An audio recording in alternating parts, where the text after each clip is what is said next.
Thank you. A study has found that babies who are left to cry themselves to sleep still have high levels of stress hormone even after they have learned to settle themselves. The research from the University of North Texas reignites the debate about controlled crying. Should you leave a baby to cry or should you rush to pick them up after 15 minutes? So we've been asking mums and dads whether they would use the method of controlled crying. There does come a point where you have to just let them cry, even though it does seem a bit cruel.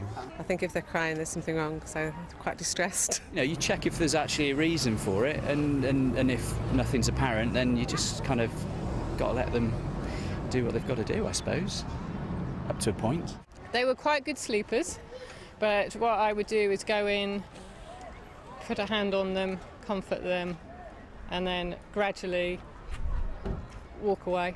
This one, he would never go to sleep, and occasionally let him cry himself to sleep. Sometimes I would lie in the bed with him all night and I would get no sleep. Depends on the baby. I did it with my first one, but I did it with the second, and it does help. But not if they're ill, never ever if they're ill. Lots of different opinions from them. I expect lots of different opinions from you. Let's start talking about that now. We can speak to Sherelle Shallow from the Naturally Nurturing Child Sleep Clinic. I think that probably says what you think, Sherelle, doesn't it?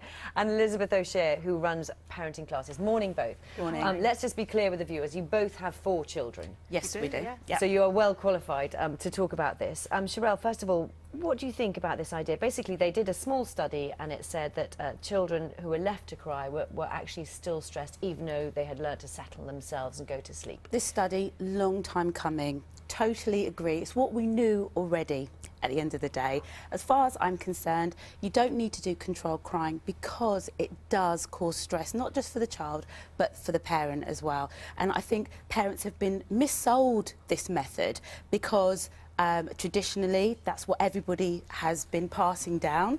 They've been told that it's a quick fix. They've been told that there's no long-lasting side effects. Just to be clear, what you're saying is then it is okay to leave. You're saying it's not the right thing to leave a child to cry, thereby learning to deal, if you like, with the crying. Is that what you're saying? You should never do that. You shouldn't do that. The reason you shouldn't do that is because children cry for a reason. There's always an underlying reason as to why a child is communicating to you in that way. Once you've found what that reason is and you are responding to them in a responsive way, then they will sleep. The key thing here is to understand your role as a parent, and in that you're able to kind of help your child to soothe because they can't soothe themselves. So once they're able to kind of learn that from you modelling that, offering them comfort, not only do they learn to sleep, but they learn to be healthy, well-rounded individuals. Okay, so Elizabeth, what has your experience taught you? Okay, I have 4 children and I've used it with 2 of them. 2 of them slept beautifully. But for me, it's providing mothers with another method that they can use. A lot of the mothers that I speak to are just exhausted and have been up all night, have other children and don't know what to do. And so what I would say is, if you've tried everything else and nothing else has worked, controlled crying does work. And it's another tool in the possibilities for a mother to use.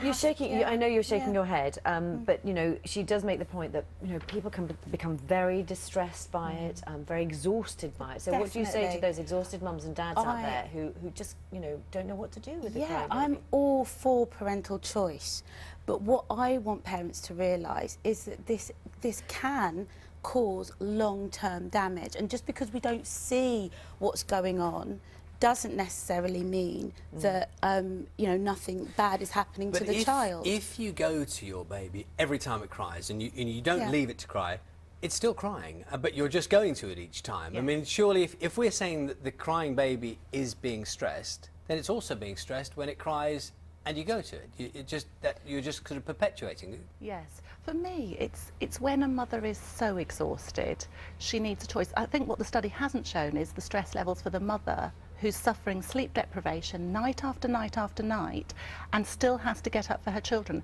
The interaction that the mother has with that baby when she's so tired she can't even smile at the baby. I think that's what I'm talking about, the balance. Okay, we are going to have to stop now, but I know that you're both coming back later, and we're getting lots of emails on that as well, so we'll read out, and messages, we'll read out some of those as well, but I know it's something really close to lots of people's hearts. A lot of people saying, I think you both probably would agree, about common sense applying, that the parents know best, they can tell the difference between the kind of cry. Anyway, we will talk more. Okay. Yeah, thank you. Thank you very much.